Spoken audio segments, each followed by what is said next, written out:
buzzing bees. I am Jenny. I'm Debbie and I'm Steve. Hi everyone, मैं हूँ jenny और आज मैं आपको अपने होम टूर पे ले जाने वाली हूँ जहाँ आप देखोगे कि कैसे आप अपने घर पे होम स्कूल का सेटअप कर सकते हो, वो भी अपने बजट के हिसाब से। इस साल कोरोना के चलते बहुत से लोग अपने बच्चों को होम स्कूल करने का सोच रहे हैं, पर कैसे करें, कहाँ से शुरू करें, आपको सब इन्फॉर्मेशन इस वीडियो में मिलेगी।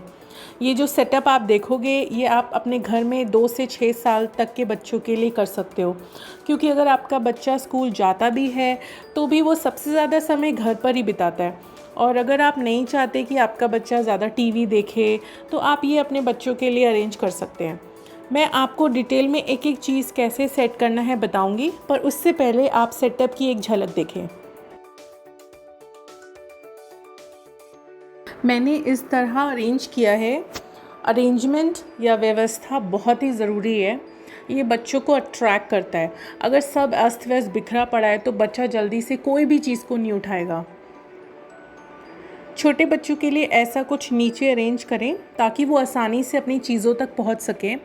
और जैसे कि आप देख सकते हैं, मैंने हर चीज़ को अलग बास्केट या ट्रे में रखा है, जिससे बच्चा अपने मन अनुसार ट्रे को उठा के वापस वैसे ही रख सकता है। तो ये मेरी बेटी का सेटअप था जहाँ वो अपना मैक्सिमम समय बिताती है। आप अपने बच्चों के इंटरेस्ट और उसकी एज के हिसाब से भी चीज़ें रख सकते हैं और हर 10 दिन में टॉयज़ बुक्स बदलते रहिए, क्योंकि बच्चे बोर होने लगते हैं, इसलिए सब कुछ एक साथ मत रखिए।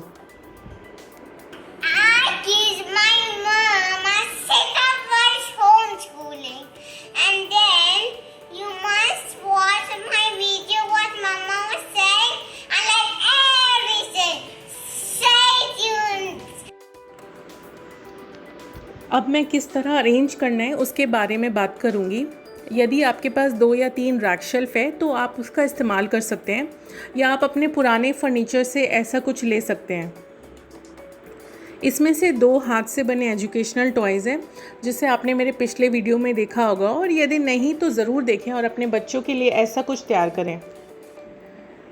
मेरे आने वाले वीडियो में आप और भी अलग अलग टॉपिक या सब्जेक्ट से रिलेटेड लर्निंग टॉयज़ कैसे बनाना है उसे देख सकते हैं। मुझे ये अल्फ़ाबेट सीखने वाला टॉय बहुत ही यूज़फुल लगा, क्योंकि मेरी बेटी हर लेटर का साउंड सीख रही है जो उसे आगे सेंटेंस पढ़ने में काम आएगा। ये लेटर्स बहुत ही काम आते हैं और इसे बहुत सी एक्टिविटीज़ में इस्तेमाल किया जा सकता है, जिन्हें मैं अगले वीडियोज़ में दिखाऊंगी। ये एक बैलेंसिंग टॉय है, इससे बच्चा बैलेंसिंग के कॉन्सेप्ट को समझ पाता है।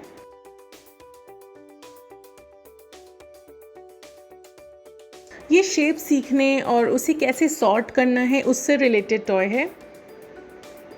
आपके पास शेल्फ में ज़रूर कुछ इस तरह के ब्लॉक्स होने चाहिए।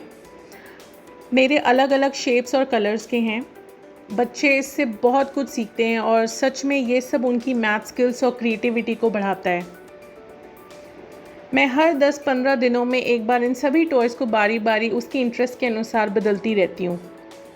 अब ये मैट जो आप देख रहे हैं वो खुद ये मैट लेती है, और जब उसका काम ख़त्म हो जाता है वो खुद से रोल बना के उसके प्लेस पे वापस रख देती है। शुरू में आपका बच्चा ये सब नहीं करेगा, कोई बात नहीं, पर जब वो आपको धीरे धीरे करते देखेगा और उसे समझ आएगा कि हर एक चीज़ का स्थान है, तो वो खुद से करने लगेगा, क्योंकि बच्चों को अंदर से सब कुछ ऑर्डर में देखने की इच्छा होती है। आगे बढ़ते हुए मैंने अपनी पुरानी शेल्फ़ को इसका सामान रखने के लिए रीयूज़ किया है। ये आर्ट वर्क है।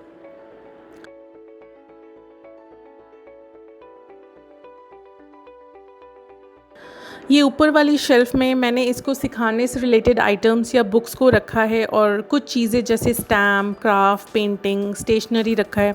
तो जैसे वो बोलती है उसे पेंटिंग करना है या कार्ड बनाना है, तो उससे रिलेटेड सामान अरेंज रहता है, तो मुझे भी उसको देने में आसानी होती है।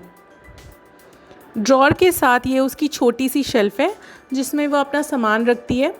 बच्चों को छोटी छोटी चीज़ों को रखना बहुत पसंद है। ये नीचे वाली शेल्फ़ में रोल प्लेइंग टॉयज़ हैं।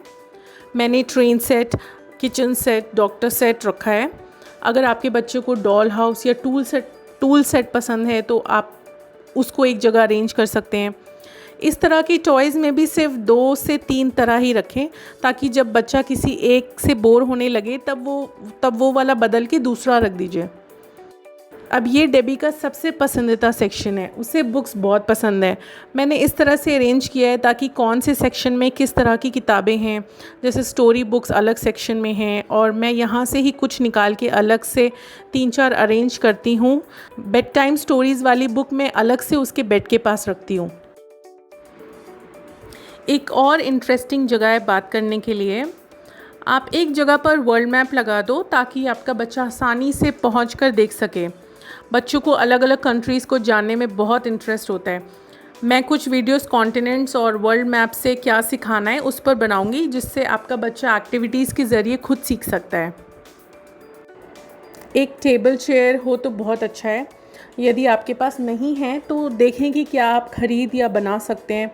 ये टेबल जो आप देख रहे हैं, हमने उसे बचे हुए प्लाईवुड के पीसेस से बना के खुद ही पेंट किया है।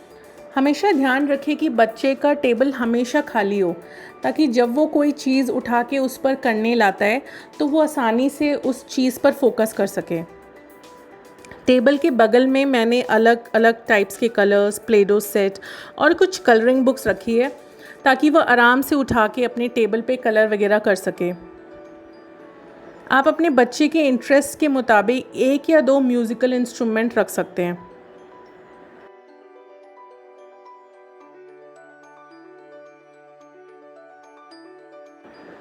मैंने इसकी एज के हिसाब से इस तरह का ग्लोब चुना है, जिसको बार बार कलर करके उसे वो यूज़ कर सकती है और बहुत कुछ सीख सकती है।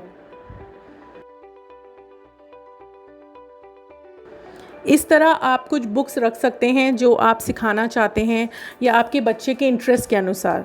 जैसे अगर आपके बच्चे को डायनासोर में दिलचस्पी है तो आप उससे रिलेटेड बुक्स रखने की कोशिश करें। मैं यहाँ रखी बुक्स के आधार पर कलरिंग बुक रखने की कोशिश करती हूँ, ताकि बच्चा और आसानी से सीख सके और उसे सीखने में ज़्यादा इंटरेस्ट आए। मैं बुक से रिलेटेड कुछ एक्टिविटीज़ करती हूँ जो आप फिर से मेरे कुछ वीडियो में देखेंगे। जैसे हाल ही में मैंने स्केलेटन एक्टिविटी करी थी। मुझे इंसेक्ट से रिलेटेड अच्छी बुक्स नहीं मिली तो मैंने खुद से फ्लैश कार्ड्स बनाया।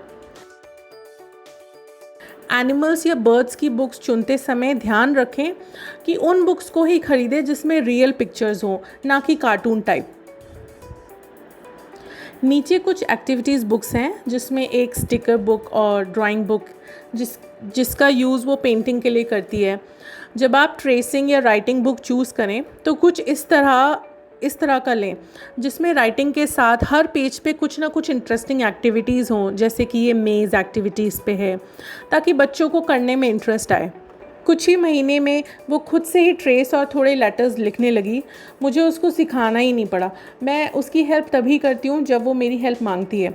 बच्चे अपने आप से सीखने में सक्षम हैं। हमें बस उनके लिए ऐसा माहौल बनाना है ताकि वे अपनी स्पीड और इंटरेस्ट के अनुसार सीख सकें। तो ये मेरा सेटअप था। आशा है कि आपको ये पसंद आया होगा। इसके अलावा डेबी को घर के कुछ काम करना बहुत पसंद है।